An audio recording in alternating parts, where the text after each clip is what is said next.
বাংলাদেশ পরিস্থিতি নিয়ে ডোনাল্ড ট্রাম্পের নেতৃত্বাধীন মার্কিন প্রশাসনের সঙ্গে কথা বলেছে ভারত।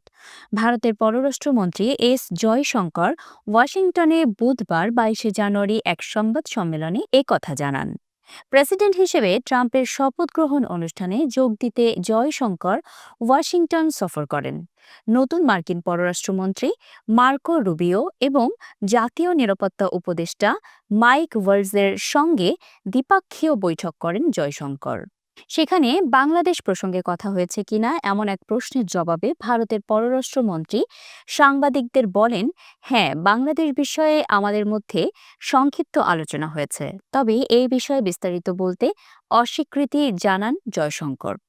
ছাত্র জনতার অভ্যুত্থানের মুখে শেখ হাসিনা গত 5ই আগস্ট দিল্লি চলে যান।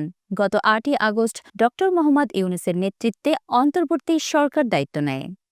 গণহত্যা ও মানবতা বিরোধী অপরাধ সহ বিভিন্ন অপরাধে জড়িত থাকার অভিযোগের মামলায় বিচারের মুখোমুখি করতে শেখ হাসিনাকে ফেরত চেয়ে ভারতকে কূটনৈতিক পত্র দিয়েছে সরকার। সব মিলিয়ে এক অস্বস্তিকর অবস্থা বিরাজ করছে দুই দেশের সম্পর্কে। এমন অবস্থায় আঞ্চলিক রাজনৈতিক প্রেক্ষাপটে বাংলাদেশ বিষয়ে যুক্তরাষ্ট্রের সঙ্গে ভারতের আলাপের কূটনীতিক তাৎপর্য আছে, এমনটা মনে করছেন বাংলাদেশের কূটনীতিকেরা।